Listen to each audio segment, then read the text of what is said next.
Kwe, bonjour, hello everyone, and welcome to this press conference. My name is Sophie Chatel and I'm the federal MP of Pontiac. Bonjour, Kwe et tout le monde, bienvenue à cette conférence de presse. Je suis Sophie Chatel, je serai votre maître de cérémonie aujourd'hui et je suis la députée fédérale de Pontiac et travaille en étroite collaboration avec la communauté de Kitigan Zibi qui se situe dans le Pontiac.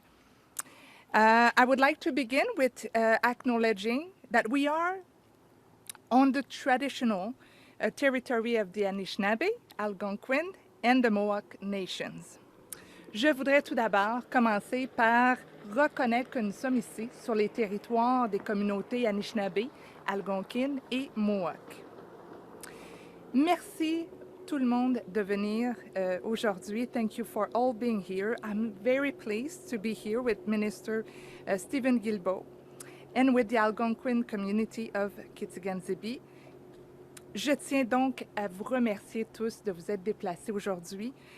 Très heureuse de présenter et d'être ici avec le ministre Steve Guilbeault et aussi avec l'honorable Mona Fortier. J'ai le plaisir d'inviter Douglas Odjick de la communauté de Kitigan Zibi qui va donner les remarques d'introduction. I'm very pleased to introduce Douglas Odjick de la communauté of the community of Kitigan Zibi for opening remark.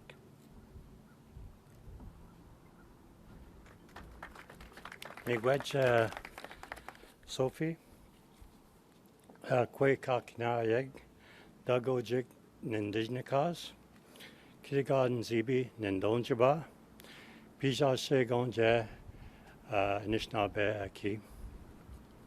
Hello everyone. My name is Doug Odjick. I'm from Kitigan Zibi. I'm also a counselor with the portfolio in natural resources. On behalf of our people, we welcome you to Algonquin territory.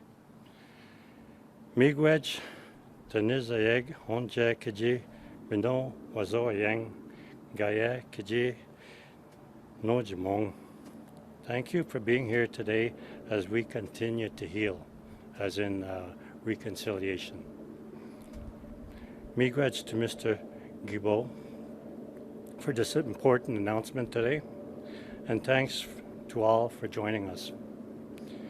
Kitigan Zibi has been stewarding to traditional territories such as here on these rivers and land since time immemorial. We continue to work in the spirit with all to help to preserve and take care of all life forms in and on the territory. Our guardian initiative, Odjick Aki, has received funding since 2019. With these investments, we have built capacity, created employment, supported local economy, and built great partnerships. The funds ensure that we have moccasins on the ground, that we can monitor our lands and waters with this information helps leadership in decision making. The funds support knowledge transfer of activities to revitalize language and culture, instills a sense of pride in spending time on our beautiful territory, fostering to our culture, and safeguarding Kitigan Zibi Anishinabeg inherit responsibility to protect and steward the land for future generations.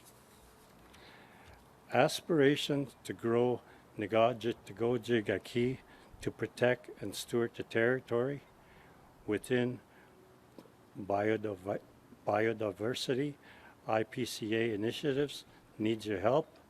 Sufficient contributions will be most welcome. Our guardians take place to work. Our guardians take great pride in the work they do. It is rewarding, and it is rewarding to listen to our guardians and their experience on the waters and territories, what they find as they explore species at risk, monitoring the lands and waters, using traditional knowledge mixed with modern day methods and equipment. So that being said, I also like to thank our guardians for doing the work that they do and the support that we get for that. Kitigan, thank you all of you. Wishing you all wellness from Kitigan, Zibi.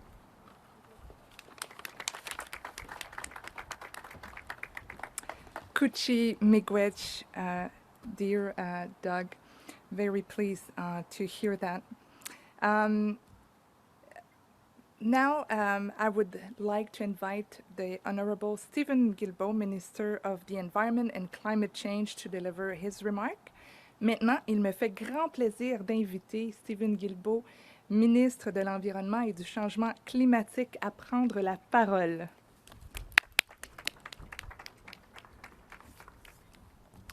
Merci beaucoup, Sophie. Bonjour à toutes et à tous. Hi, everyone. Merci pour l'introduction et aussi pour être notre maître de cérémonie. J'aimerais également saluer notre collègue, l'honorable Mona Fortier, dans le comté duquel nous nous trouvons aujourd'hui. Je voudrais commencer également par reconnaître que nous nous trouvons sur le territoire traditionnel des nations Anishinabeg, Algonquin et Mohawk. Je suis heureux d'être ici aujourd'hui à la maison riveraine de la Commission de la capitale nationale, un bâtiment historique situé sur la magnifique rivière des Outaouais, pour faire une annonce importante au sujet du programme des gardiens autochtones. Ceux qui me connaissent bien savent que je soutiens activement le programme des gardiens autochtones depuis longtemps, le travail environnemental que cela permet d'accomplir, le rôle important que ces gardiens jouent au sein de leur communauté, le modèle de gouvernance et les gardiens eux-mêmes. Très heureux que Douglas Odjick soit ici, donc membre du Conseil de la Première Nation Anishinabeg de Kitigan Zibi, et de Shaunna Morgan Siegers, directrice générale du Réseau national des gardiens des Premières Nations. Earlier, I learned that NCC offers a canoe building workshop here for Indigenous youth, led by Pinook Smith, an Algonquin artisan from Kitigan Zibi Anishinabeg Nation in Quebec. I saw for myself, and you can actually see it for yourself, the birch canoe they've started building. It's remarkable. It's beautiful. What a wonderful way of passing down traditional knowledge and reconnecting Indigenous youth here in the city with their roots and culture. In much the same way, Indigenous Guardians help to pass on traditional knowledge to members of their communities. That's why I'm thrilled to announce that the Government of Canada is investing over $12 million for Indigenous Guardians initiative to support 90 Indigenous-led conservation projects from coast to coast to coast. The projects, 41 new and 49 existing initiatives, aim to protect and conserve lands, waters, ice, and culture, while providing meaningful employment opportunities, often in remote communities where employment is scarce. With these 41 new initiatives, over a quarter of all First Nation communities across Canada will now have an active Guardian program. That's tremendous. Des projets comme Nagwak Tokik, l'initiative des gardiens Anishinabeg de Kitigan Zibi, veuillez excuser mon Anishinabé, sont d'excellents exemples de gardiens en action. En action parce que les gardiens sont, comme le disent si bien nos partenaires autochtones, nos yeux et nos oreilles sur le terrain, nos mocassins sur le terrain, en surveillant la santé écologique, en déterminant et en préservant des sites d'importance culturelle, en travaillant la préservation et la transmission des connaissances traditionnelles et l'apprentissage fondé sur la nature, et même dans certains cas, en jouant le rôle de premier intervenant. Lors de mon séjour en août dernier sur la côte centrale de la Colombie-Britannique, j'ai eu l'occasion de rencontrer des gardiens autochtones et d'explorer certains des plus beaux espaces naturels du pays. Ces personnes m'ont amené à un lit de rivière asséchée et m'ont raconté que la rivière qui coulait autrefois à cet endroit était une source abondante pour le saumon. Il s'agit de nouvelles données probantes, hélas, des répercussions des changements climatiques. Les gardiens autochtones sont à l'écoute de leurs terres ancestrales. Ils sont les gardiens des terres et des eaux depuis des temps immémoriaux, et ils savent reconnaître les signes d'un environnement perturbé. En fait, la conservation dirigée par les Autochtones, y compris le rôle des gardiens autochtones, aide les environnements naturels et les communautés à prospérer. C'est le cas partout dans le monde. Selon les données des Nations Unies, les terres autochtones ne représentent que 20% du territoire de la planète, mais contiennent jusqu'à 80% de la biodiversité restante sur notre monde. C'est pourquoi nous avons placé la conservation dirigée par les Autochtones au cœur de notre plan visant à protéger et à conserver au moins 30% des terres et des eaux du Canada d'ici 2030. C'est aussi pourquoi nous nous sommes engagés à travailler en partenariat avec les communautés autochtones, les Premières Nations, les Inuits et les Métis, afin d'y parvenir. En fait, nous ne pouvons pas le faire sans eux. Car ce n'est qu'en travaillant ensemble, dans le cadre d'un véritable partenariat qui respecte la nature, le leadership et les connaissances des populations autochtones, que nous pourrons lutter contre la triple crise des changements climatiques, de la perte de biodiversité et de la pollution. Today, we're also marking an important milestone for the Indigenous Guardians initiative. Indigenous Guardians are a true made-in-Canada success story, one that began in 2018. That year, the government launched the Indigenous Guardians pilot with an investment of $25 million over 4 years. With this funding, we were able to support over 80 Indigenous-led Guardian initiatives across Canada. After the third year, we evaluated the pilot to see where we stood and discovered an abundance of benefits. Guardians reported increased engagement, support for self-determination goals, transmission of culture, knowledge, and language. In fact, Guardians said connecting elders and youth was a key highlight for most initiatives, where elders passed on valuable knowledge to the younger generation to carry forward. And that sharing this knowledge, while being in areas of cultural importance, was healing for many participants. Building partnership and meaningful relationship was another key benefit. Guardians talk about various individual, regional, provincial, territorial, and federal relationships they were able to build and strengthen through the initial Guardians pilot funding.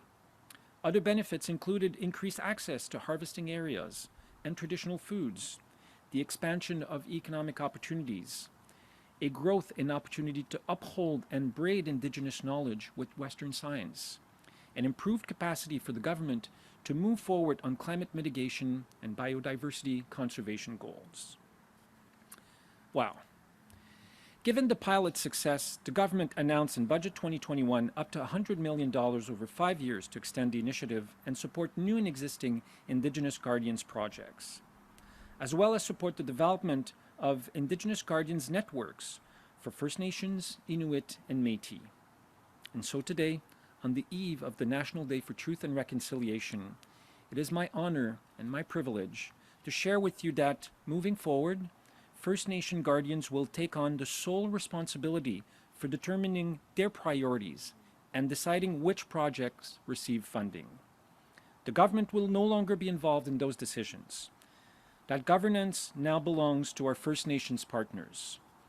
We are working with our Métis and Inuit partners to establish similar self-governance for their Guardians initiatives so that they respond to their unique perspectives, rights, responsibilities, and needs. Au nom du gouvernement du Canada, je tiens à raffirmer notre engagement en faveur de la réconciliation et des relations renouvelées avec les peuples autochtones, des relations fondées sur la reconnaissance des droits, le respect, la collaboration et le partenariat. Travailler ensemble en faveur de la conservation est un excellent moyen d'avancer sur la voie de la réconciliation. Et si nous voulons réussir à prendre soin de notre planète, aujourd'hui et pour les générations futures, nous devons travailler ensemble. Merci. Thank you. Miigwech. Kuchi Miigwech, merci, Monsieur le Ministre. Alors, at this time, I would like to invite Shaunna Morgan Siegers, Interim Executive Director of the First Nations National Guardian Network, to deliver her remark. J'invite maintenant Shaunna Morgan Siegers, Directrice exécutive par intérim du réseau des gardiens des Premières Nations, à prendre la parole.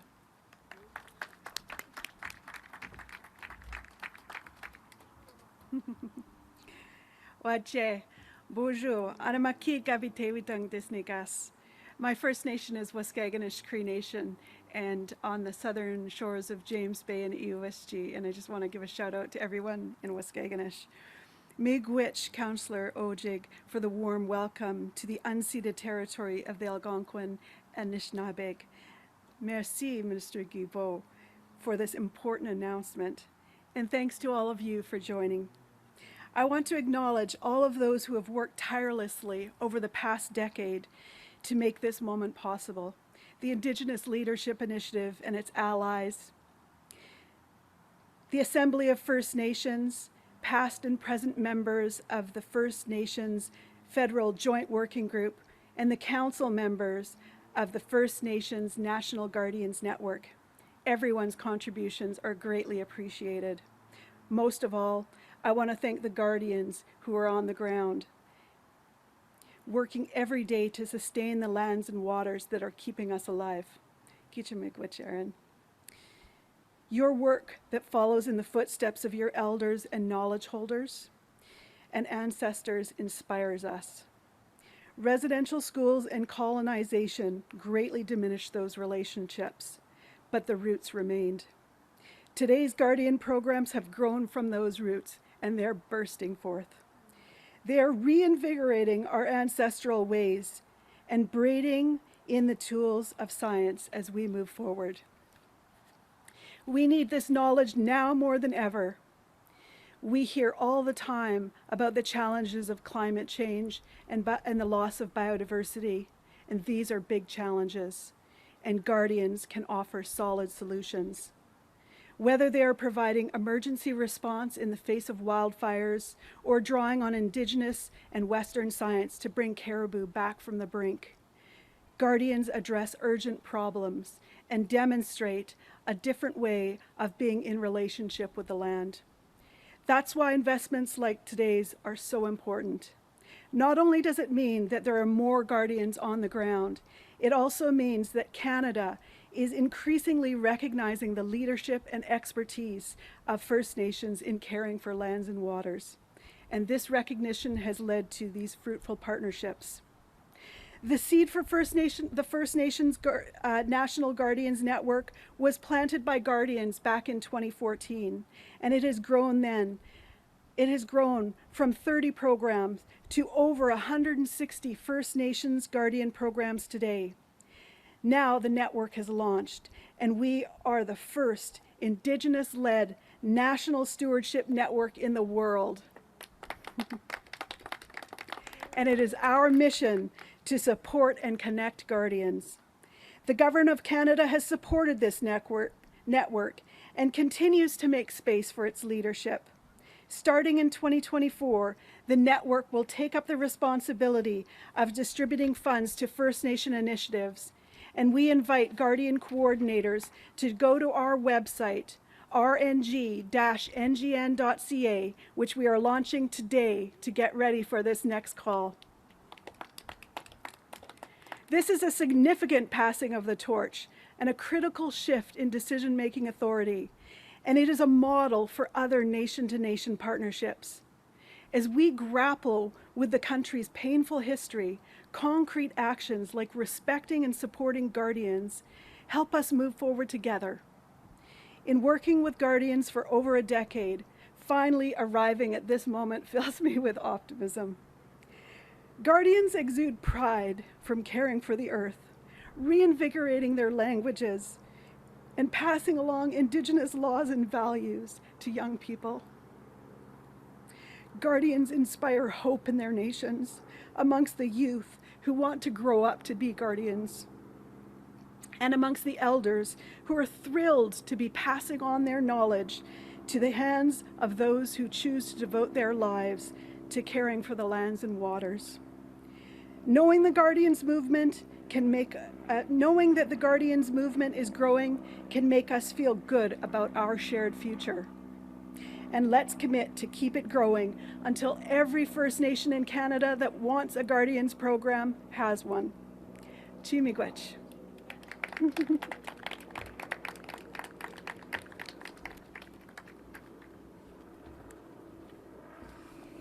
Kuchi Miigwech. As a closing remark, I would say that the Indigenous Guardian program inspired the whole Outaouais region. as we are working 40 plus municipalities with the community of Kitigan, Zibi, and other other organizations to do a project to protect our nature in the Outaouais. Donc, les gardiens autochtones ont vraiment inspiré l'Outaouais au complet. Plus de 40 municipalités, des organismes pour travailler ensemble en Outaouais pour protéger notre nature. Et comme une aînée de Kitigan Zibi me disait, c'est notre relation avec le territoire qui va nous unir. As an elder told me in Kitigan Zibi, it is our relationship with land that will unite us. This concludes the formal portion of this announcement, and we will now begin the Q&A period with Mr. Oliver Anderson, Director of Communication for Minister Guilbeault. Ceci conclut donc notre partie officielle de cette annonce et nous allons maintenant débuter la période de questions avec Monsieur Oliver Anderson, Directeur des communications du ministre Guilbeault. Merci beaucoup. Miigwech. Merci beaucoup, Sophie. Thank you very much. So we will now pass to the media Q&A portion. We have a microphone here, which David is already at. So we could just do one question, one follow-up, and just say who the question is addressed to. Alors, nous allons maintenant passer à notre période de questions. Nous avons un microphone ici. Si vous voulez maintenant prendre une question, puis une suivi, et juste assurer de dire auquel vous adressez votre question. Merci. Hi, yes, this is for Minister Guilbeault, David Thurton, CBC News. My question isn't about the announcement, but it is about comments that the Alberta Premier Danielle Smith made about your draft proposed clean electricity regulations. She called them disastrous. She called them motivated by ideology. But moreover, and most importantly, she called on the federal government to provide some sort of carve-out so Alberta doesn't have to meet the 2035 target. Will your government be making any exceptions? Or are there any discussions about making exceptions for Alberta? I would call on Premier Smith to work with us constructively to ensure that these regulations are the most efficient for all Canadians. And in fact, what we have tabled are draft regulations for which we will be consulting with our Indigenous partners across the countries, provinces, territories, experts, non-governmental organizations. This will go on for months. And I could tell you we've already received letters from provinces who've said, yeah, we're willing to work with the federal government to make those regulations a realities. We understand the threat that Canada faces when it comes to climate change and understand the need to decarbonize our electricity sector if we want to decarbonize the rest of the economy. So we have a working group with the government of Alberta which looks specifically at those regulations and we will be as well looking at the oil and gas cap regulations that will be coming up by the end of the year, as the Prime Minister announced last week in New York. But there will be no carve-out for a province. How fair would it be for the rest of the Federation if we started carving out exception for provinces? We didn't do it for pricing. We worked with all provinces to ensure that we had a fair and equitable system when it came to pricing, and we will do the same for the clean electricity regulations. Okay, so a carve-out, as you said, is certainly off the table. But what sort of flexibility could Alberta expect when it comes to you implementing regulations when it comes to hitting this 2035 goal? What kind of flexibility can they expect? Well, in fact, the draft regulations already provide a number of flexibility mechanisms for utilities, whether they be private or public utilities, to reach those 2035 targets. And contrary to what some people have said, these regulations will not prevent the use of natural gas for electricity production. This is not a no fossil fuel regulations for 2035. These are net zero regulations for the electricity sector. So they will still be gas in our electricity system, but our goal is to minimize the emissions from gas electricity produced through gas, and to ensure that there's as much renewables and clean electricity. But there will be limitations on how much natural gas you can use. Yes, absolutely. That's what fighting climate change looks like. Limiting the amount of fossil fuels we're using. We're doing that in the transportation sector. We're doing that in the cement sector. We're doing that in the steel and aluminum sector. We're also doing it in the electricity sector, and we're doing it in the oil and gas sector. Hi. Je vais continuer avec vous, mais après j'aurai des questions par rapport au sujet d'aujourd'hui. Je m'appelle Nelly. Oui, oui. Bonjour, Nelly de Radio-Canada.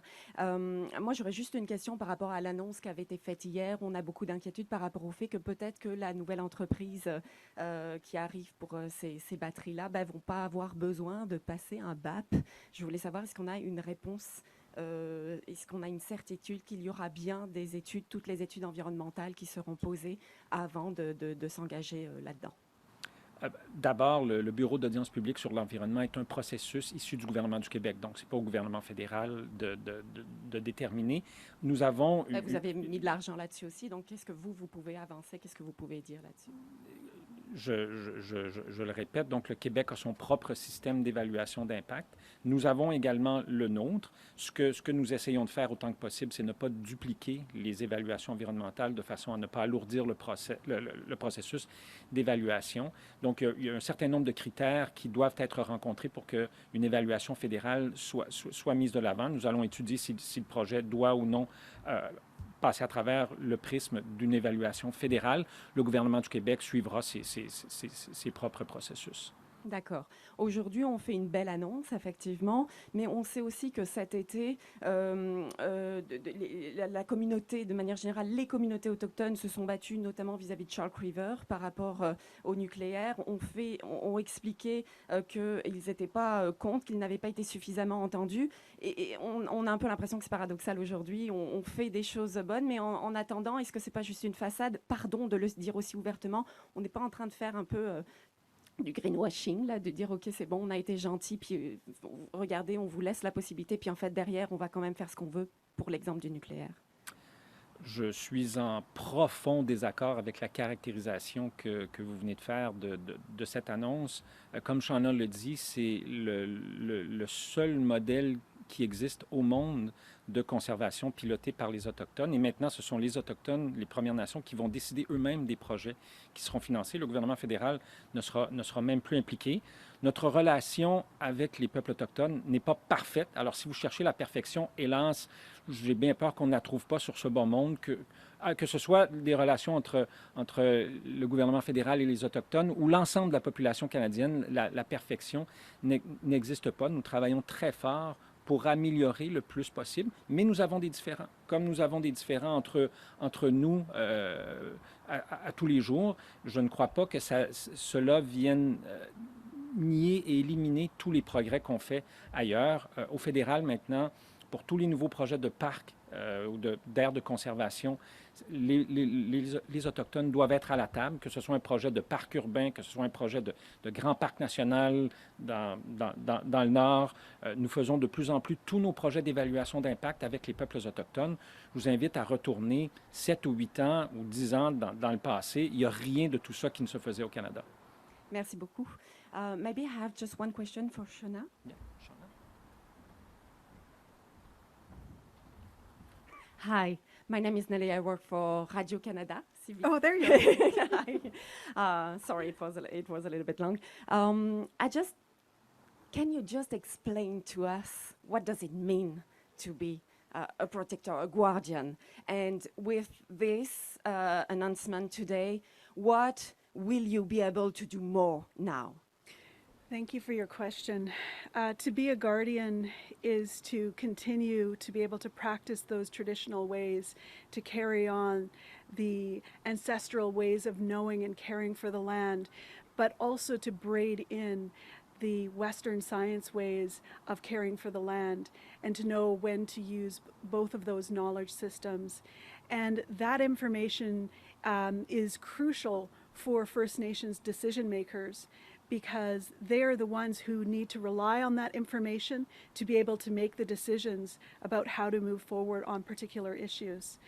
The announcement of these funds today are incredible, and as I said, we've been working towards this day for over a decade.